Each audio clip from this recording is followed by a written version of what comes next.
सबैलाई अवगत होला नै पछिल्लो समयमा रवि लामिछाने र नेकपा एमाले या काङ्ग्रेससँग गठबन्धन गर्दा जब गृहमन्त्री उनी बनेका थिए त्यति बेला पनि यो दीपक भट्ट भन्ने मान्छेले नै काङ्ग्रेस एमाले मिलाएर शक्ति परिवर्तन गरेको थियो। नेपालमा यस्ता पैसावालाहरू पनि छन् कि 2 मिनट लाग्छ कि त्यसको पद फाल्नको लागि। यस्तो रणनीतिको जालो फेरेका हुन्छन्। पहिलेदेखि यिनीहरूलाई थाहा हुन्छ को मान्छे प्रधानमन्त्री बन्ने, को मान्छे गृहमन्त्री बन्ने हो, त्यसलाई कसरी ब्ल्याकमेल गर्न सकिन्छ, त्यसलाई कसरी हुन्छ। जेसुकै भए पनि यसको चाहिँ प्रमाणहरू चाहिँ उनीहरूसँग सुरक्षित हुन्छ। यस्तो मास्टर माइन्डेड हुन्छन् यिनीहरू। फसाउनको लागि यिनीहरूलाई धेरै सबै नेताहरूको छ उहाँहरूसँग। उनीहरूलाई थाहा छ अब 84मा को प्रधानमन्त्री बन्नेछ भनेर यिनीहरूलाई पहिल्यै थाहा हुन्छ।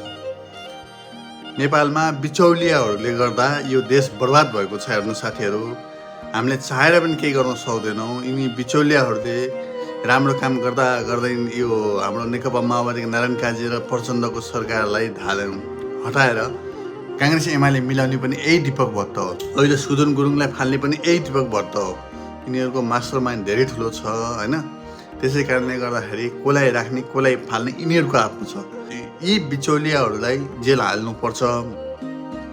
कसरी हुन्छ होइन। यी न्यायाधीशहरूसँग पनि मिलिया छन्। यिनी बिचौलियाहरूको ठुलो जालो छ। यो जालो फार्दै मान्छे बुढो हुन्छ हेर्नुहोस्।